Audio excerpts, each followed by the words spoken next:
Bonjour à toutes et à tous.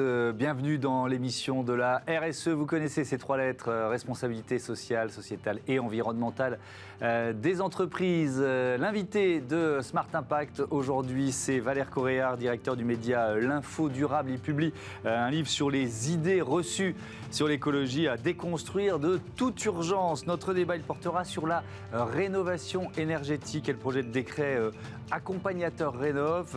Les entreprises du secteur mettent en garde le gouvernement, vous verrez. Et puis dans Smart Ideas, la start-up du jour, c'est The Good Habits, ou comment partager les bonnes pratiques grâce à une application. Voilà, 3 univers, 30 minutes pour les explorer. C'est Smart Impact.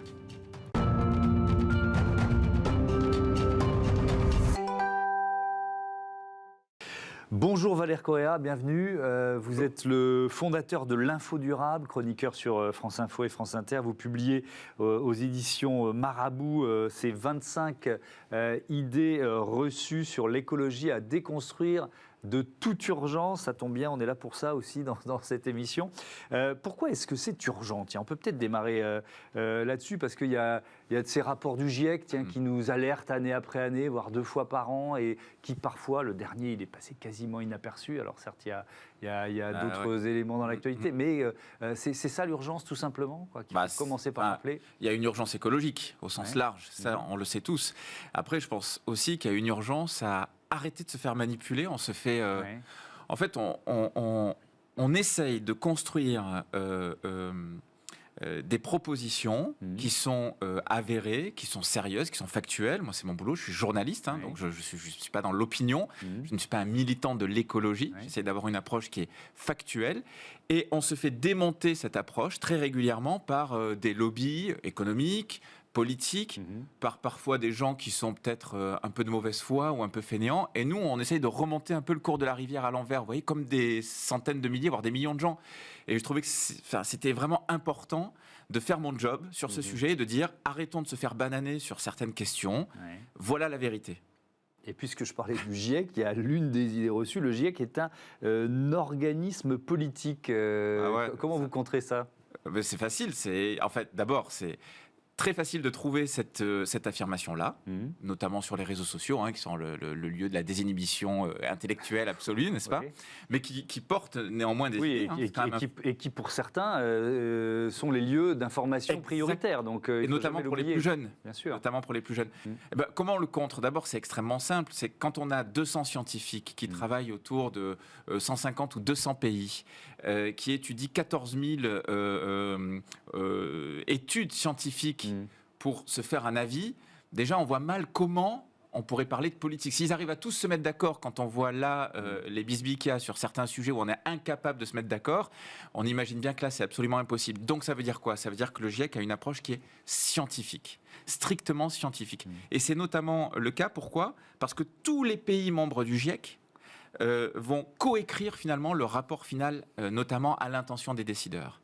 Ça veut dire qu'on a autant la petite île qui risque de disparaître au milieu du Pacifique, la France, les États-Unis, la Chine, ils se mettent tous d'accord sur le texte final. Donc, ça n'est pas un message qui est politique, c'est un message qui est scientifique. C'est quoi l'idée reçue que vous rencontrez le plus souvent? Mais moi, j'en rencontre tout le temps. Je sais pas. Parce qu'en plus, comme vous portez ce discours-là, notamment à la radio, donc à chaque fois que vous arrivez quelque part, on vous dit « Ah, mais alors !» Alors, il y en a une qui est, je trouve, absolument terrible. Et en plus, elle est très, je la trouve dangereuse. C'est de confondre la météo et le climat. Oui, il faisait -3 ce matin, arrête de me parler de réchauffement, quoi. Exactement. Ou à plus de degrés, on sortira plutôt en terrasse.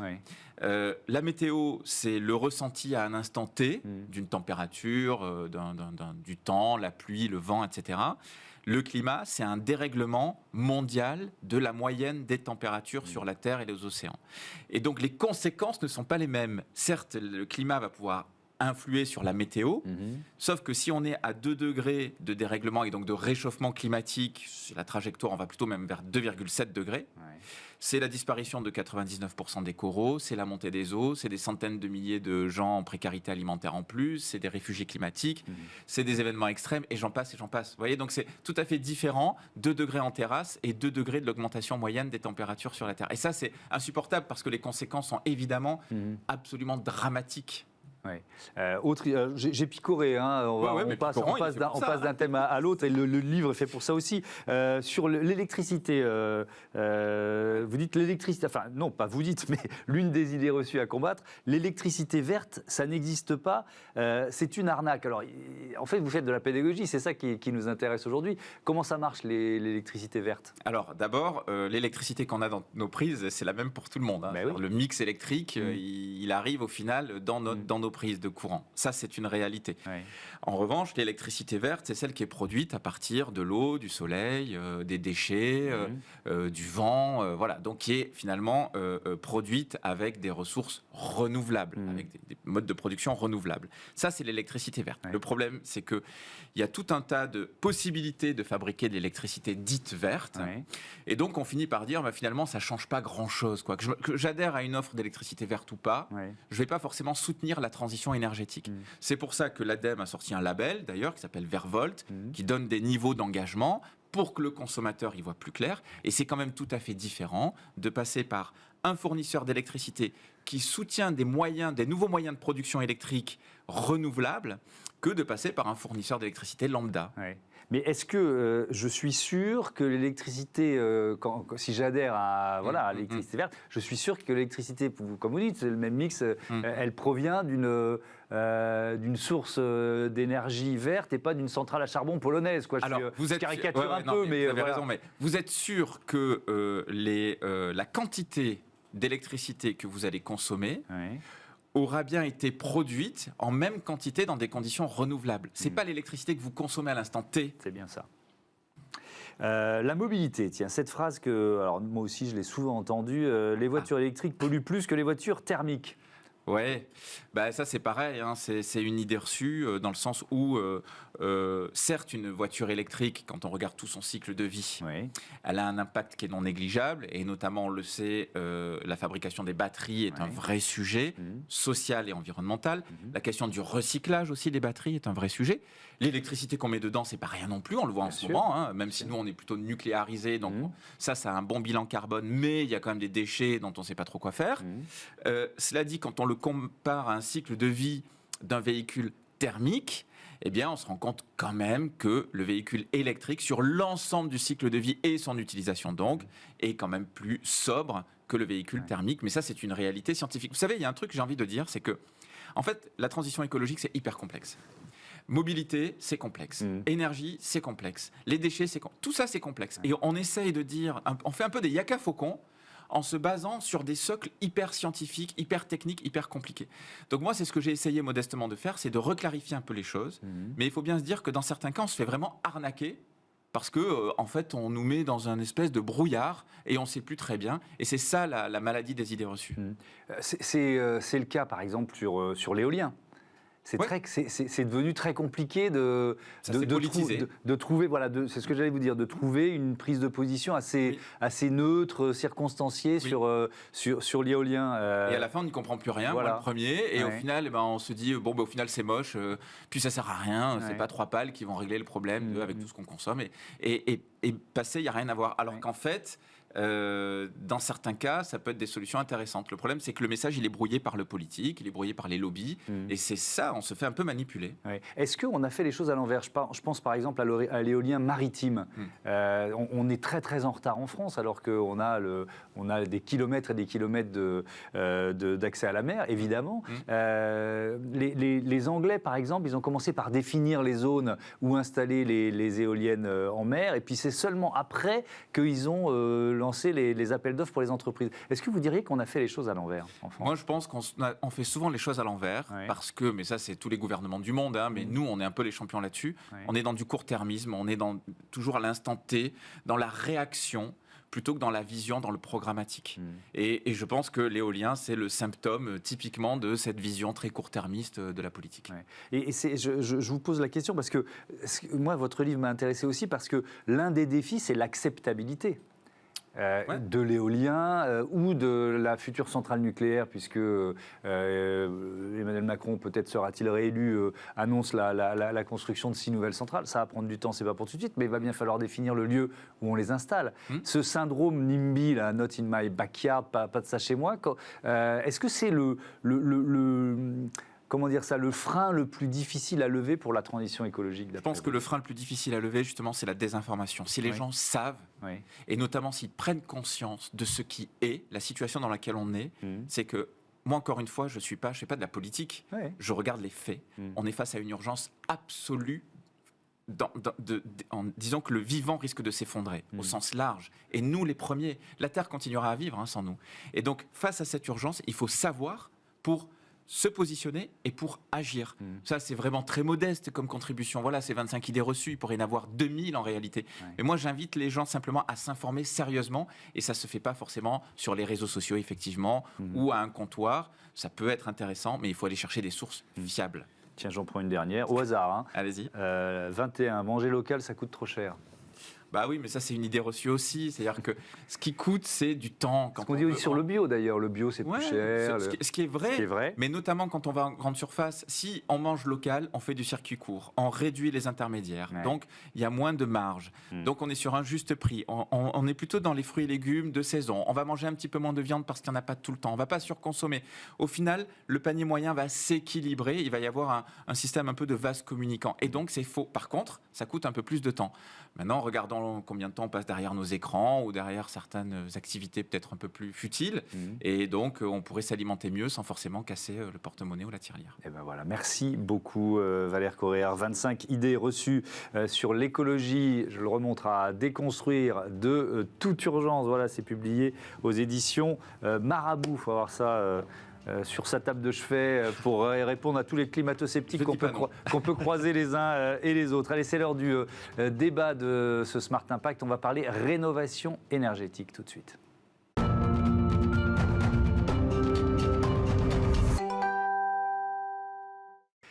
Le débat de ce Smart Impact donc sur la rénovation énergétique, et je vous présente mes invités. Roselyne Conan, bonjour, bienvenue. Bonjour. Vous êtes la directrice générale de l'ANI, l'Agence nationale pour l'information sur le logement. Clémence Folléas, bonjour, bienvenue à vous aussi. Chargée de mission rénovation et précarité énergétique chez Amorce. C'est quoi Amorce ? Alors, Amorce, c'est une association qui est représentée aux 2/3 par des collectivités territoriales et dont la mission principale est de les accompagner sur 3 thématiques principales qui sont donc la gestion des déchets, la gestion de l'eau et donc la transition énergétique. Et donc, aujourd'hui, Amorce portera la voix des collectivités, notamment sur le sujet de la rénovation énergétique. Oui, c'est ce dont on va parler largement dans ce débat. L'ANI, l'Agence nationale pour l'information sur le logement, ça existe depuis quand et c'est quoi votre rôle ? Alors, donc, nous sommes la tête de réseau donc des ADIL, des agences départementales d'information sur le logement. Et donc, les ADIL sont des associations qui travaillent sur les territoires. Donc, le réseau existe depuis plus de 45 ans. Sa mission, c'est renseigner sur tous les sujets logement.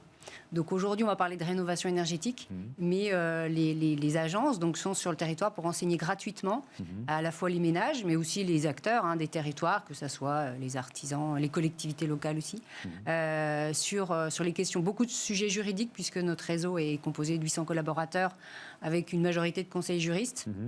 Mais aussi, on a des rôles d'observation, de production, d'analyse, et puis d'accompagnement aussi sur des sujets plus sociaux comme l'impayé de loyer ou la précarité énergétique. Et donc, cette question de rénovation énergétique, moi, quand j'ai commencé à préparer le sujet, là, j'ai dit rénovation énergétique, les premiers mots qui sont venus à l'esprit, c'est passoire thermique. Donc, c'est clairement le défi, l'ambition qui est derrière ce décret et la politique du gouvernement ?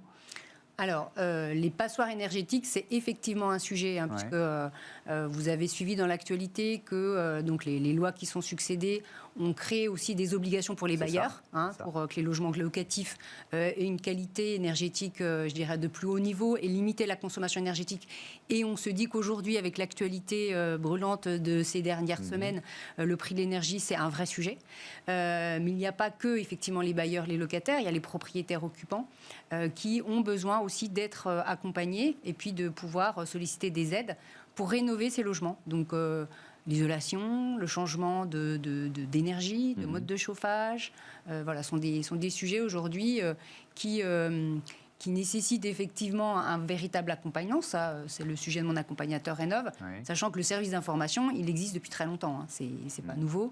Et ça fait depuis de nombreuses années qu'on s'est mobilisé sur le sujet et informé les ménages les aider, pour savoir quelles aides ils peuvent solliciter et puis comment s'y prendre, parce qu'il faut faire un devis, il faut faire un contrat, est-ce qu'il faut prendre une assurance, est-ce qu'il faut souscrire une autorisation quand on isole par l'extérieur et qu'on déborde un petit peu, est-ce que si c'est un bien en indivision, comment je peux faire, est-ce que si c'est un bien effectivement qui appartient à un couple, il y a plein de questions. En fait, la réno, c'est pas que choisir une chaudière, c'est aussi définir un financement et puis l'environnement juridique, social aussi, qui est important. D'où l'importance effectivement de l'accompagnateur. Vous co-signez une lettre à la ministre chargée du logement, Emmanuelle Wargon, sur ce décret accompagnateur Rénov' qui doit encadrer le secteur de la rénovation énergétique à partir de l'année prochaine. Il vous inquiète, Clémence Folléas, ce décret ? Oui, effectivement, on a indiqué plusieurs points de vigilance sur ce décret. Dans un premier temps, on peut déjà souligner que l'accompagnement devienne un axe prioritaire, puisque comme on l'a dit, il y a un certain nombre d'aides financières à la rénovation qui a été mis en place, notamment avec MaPrimeRénov' sur les dernières années, avec un engouement assez fort. Mais l'accompagnement était un petit peu délaissé jusque-là. Donc, l'arrivée de l'accompagnateur Rénov' c'est quoi déjà un point à souligner. Si on explique ce que le gouvernement veut mettre en place. Alors, l'accompagnateur Rénov', c'est tout d'abord un accompagnateur qui va aller de la préconisation des travaux au suivi, donc à la réalisation d'un audit, au montage d'un dossier d'aide financière, jusqu'au suivi des travaux. C'est vraiment un accompagnement complet qui aujourd'hui n'était pas forcément sollicité par les ménages lorsqu'ils voulaient faire des travaux de rénovation. Et on sait que c'était plus que nécessaire, puisque aujourd'hui on avait plutôt des monotravaux, donc plutôt des changements de chaudière, par exemple, qui ne sont pas forcément des travaux très efficaces pour atteindre les objectifs du gouvernement. Donc ça, c'est un des premiers points qui est important. Aujourd'hui, le décret nous inquiète, effectivement, en plusieurs points. Un premier point qui... Alors, le plus important pour vous, et puis je vous poserai la même question après, pour ne pas partir dans une trop longue énumération, c'est quoi le point le plus inquiétant pour vous ? Le point le plus important, c'est l'articulation entre le service public qui fait déjà aujourd'hui de l'information et de l'accompagnement auprès des ménages et l'ouverture finalement aux acteurs privés. Et si cette interface et cette articulation n'est pas bien définie, on risque de retomber dans des problématiques de fraude comme l'isolation à 1 euro, comme on a déjà pu voir, et finalement déstabiliser ce qui a déjà été mis en place jusqu'ici. Et vous, Roselyne Conant, qu'est-ce qui vous semble le plus important à signaler ou à transformer d'ailleurs dans ce décret ? Alors, je reprendrai un petit peu les mots de Clémence en disant l'indépendance réelle. C'est-à-dire qu'il ne faut pas qu'il y ait un intérêt. C'est-à-dire qu'on ne peut pas être prescripteur de travaux, on ne peut pas guider le ménage et avoir des enjeux de vendre quelque chose. Je suis fournisseur d'énergie, je suis fournisseur d'équipement. Voilà, il faut vraiment qu'il y ait une indépendance, une garantie d'indépendance, de compétences. Il y a le vrai sujet aussi du financement. Aujourd'hui, on ne sait pas comment ça va être financé. Et alors, qu'est-ce que vous réclamez ? Alors, la seule chose, c'est qu'aujourd'hui, moi, je représente le réseau des ADIL qui fait partie du guichet d'information. Donc, il y a forcément un enjeu, donc, on a dit, d'articulation avec ce service déjà d'information. Donc, un des points importants, c'était que le passage des ménages se fasse déjà par ce guichet d'information pour qu'ils puissent préparer le dossier et transmettre le relais finalement à l'accompagnateur. Donc ça, c'était un point d'évolution souhaité dans le décret. D'accord. Et puis aussi que dans les textes soit gravé dans le marbre l'indépendance avec justement les fournisseurs d'énergie, les fournisseurs d'équipements. D'accord. Il ne faut pas que ça soit une filiale. Donc ça va s'appeler France Rénov', c'est ça ? Le guichet France Rénov', ce sont des guichets qui existent déjà, qui sont des guichets d'information. Et mon accompagnateur Rénov' est un des acteurs du réseau France Rénov'. Ces guichets France Rénov', ils sont... je voudrais qu'on parle du maillage territorial. Il y a un maillage correct ou alors il y a des zones, par exemple les zones rurales, qui sont un peu oubliées aujourd'hui ? Alors, France Rénov' regroupe plusieurs acteurs. Ça regroupe plusieurs réseaux. Donc, on a les réseaux, par exemple, des agences locales de l'énergie, des ADIL, le réseau Clair. On a déjà des réseaux préexistants, en fait, qu'on a regroupés en un seul lieu. Et l'organisation, effectivement, puisque ce service il est financé en partie par un programme de C2E, des certificats d'économie d'énergie, et par les collectivités. Donc, ça a un petit peu rebattu les cartes ces 2 dernières années. Voilà, il y a eu quelques frictions et quelques difficultés de mise en place. Aujourd'hui, voilà, sur certains territoires, c'est relativement stabilisé. Nous, ce qui nous inquiétait, c'était aussi le sujet de la couverture de mon accompagnateur Rénov' sur l'ensemble du territoire. Sachant que le service d'information, on va dire, presque calé, il y a encore quelques petits points à résoudre. Mais c'était aussi être certain que ce service soit accessible sur l'ensemble du territoire.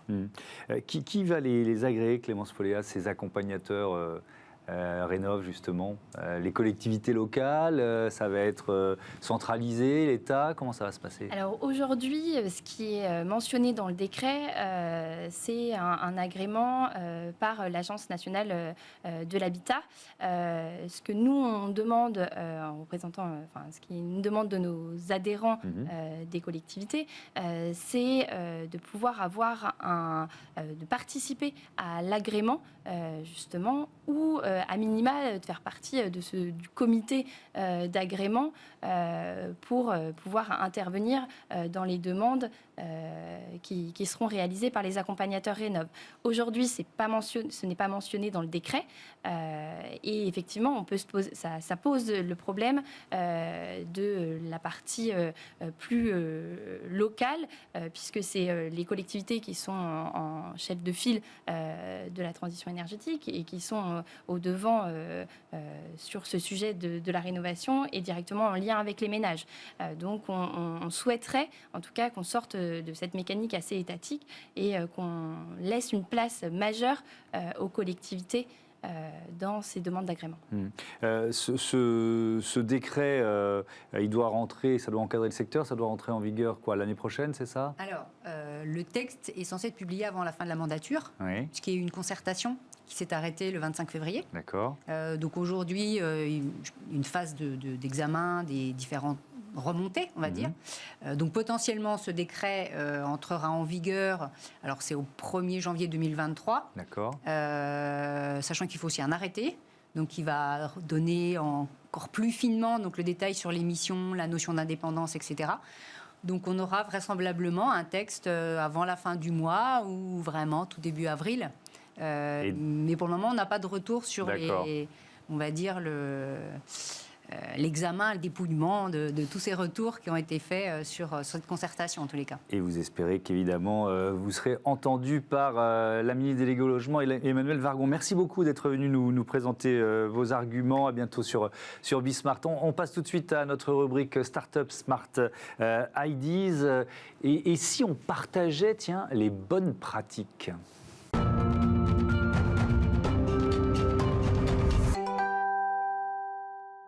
Partager les bonnes pratiques, je crois que ça doit être l'une des phrases que je prononce le plus souvent dans cette émission et c'est aussi pour ça que l'idée et l'entreprise de Cassandre Milius m'a intéressé. Bonjour, bienvenue. Bonjour. Vous êtes la fondatrice de The Good Habits. Le point de départ, c'est quoi? C'est un projet étudiant, c'est ça? C'est ça, c'est un projet étudiant, mais c'était plus une réflexion personnelle à la base. Oui. Donc je dirais que c'était fin 2019.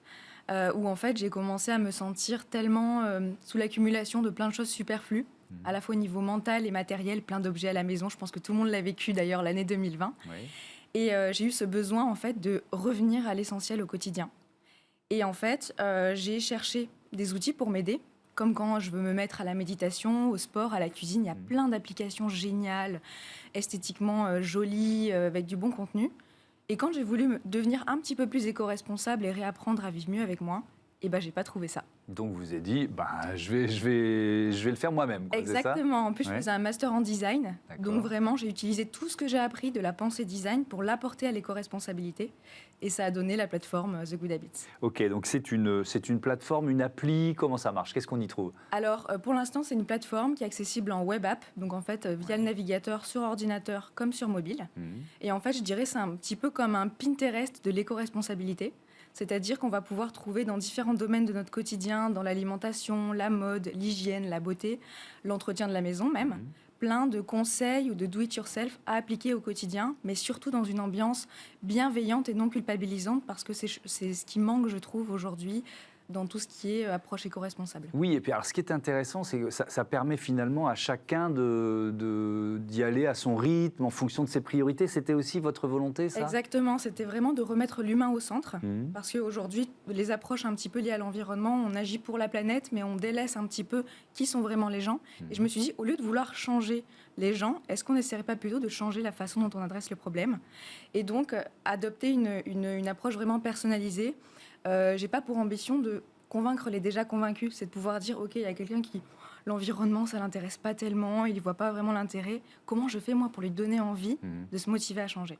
Comment vous sélectionnez finalement ces bonnes pratiques selon quels critères ? Est-ce que ça suppose presque une enquête pour être sûr de pas se tromper et de partager les vraies bonnes pratiques ? Oui, alors déjà je suis accompagnée par une experte en développement durable, donc tout ce qui est posté sur l'application est validé en amont. Et après, je me base vraiment sur des sources officielles, donc tout ce qui va être de l'ADEME, etc., pour pas poster tout et n'importe quoi. Mais après, il y a aussi les utilisateurs qui peuvent eux-mêmes partager leurs petites habitudes. Parce que je me suis rendu compte que, en fait, il y a plein de gens qui testent des choses, qui ont des échecs, qui apprennent et qui ont envie de le repartager, en fait, à un plus grand nombre. Et donc ça aussi, les utilisateurs peuvent partager leurs idées. Ouais, donc c'est l'idée de créer une communauté. Le mois dernier, vous avez lancé une opération avec EDF Pulse & You. Alors c'est quoi ? C'est la plateforme d'innovation d'EDF, c'est ça ? Exactement. Vous disiez juste avant que l'interview démarre. Voilà, c'est ça. Qu'est-ce que vous lancez avec eux ? Alors en fait, ils mettent en avant des projets qui sont innovants et qui sont en lien avec ce qu'ils veulent faire au niveau de la mobilité, de l'énergie, des bons comportements au quotidien. Ouais. Et donc, ils ont fait appel à moi pour justement pousser ma solution à leur communauté de 10 000 bêta-testeurs qui vont pouvoir m'aider à me dire, ben voilà, qu'est-ce qu'il faut améliorer, qu'est-ce qui est utile. Parce qu'aujourd'hui, vraiment, on est sur une logique de co-construction. J'en suis qu'au début.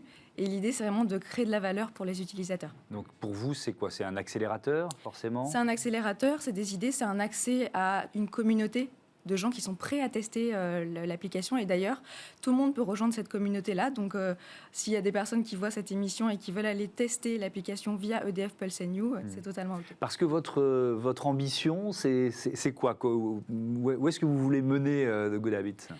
J'aimerais que ça devienne en fait la plateforme de référence quand on veut devenir éco-responsable sans se prendre la tête. Oui, d'accord. Tout simplement. Oui, non, mais c'est bien, il faut avoir cette ambition. Ça veut dire quoi ? Ça veut dire, on a parlé de communauté, ça veut dire... C'est du contenu aussi, c'est de l'information, c'est presque un média d'une certaine façon. Oui, c'est un mélange en fait, entre un média et une communauté. C'est un petit peu ça. Ouais. Ça veut dire quel contenu, quel type de contenu vous pouvez poster par exemple ? Par exemple, je sais pas, j'ai un vieux crouton de pain, je sais pas quoi en faire. Oui. Je peux poster une recette, je l'ai réutilisée pour faire de la chapelure. Et ben voilà, c'est tout simple. On est dans le concret et les bonnes pratiques, c'est aussi ça. Merci beaucoup Cassandre Milius d'être venue nous présenter The Good Habits. Voilà, c'est la fin de cette émission. Je voudrais remercier Joséphine Dacoury qui est à la programmation et à la production assistée aujourd'hui de César Voyer, Mani Pezec à la réalisation et Alexandre Larochelle pour le son, cette oreillette antédiluvienne, années 80, so 80s. Et ben voilà, c'est Alexandre qui me l'a fourré dans l'oreille. Salut.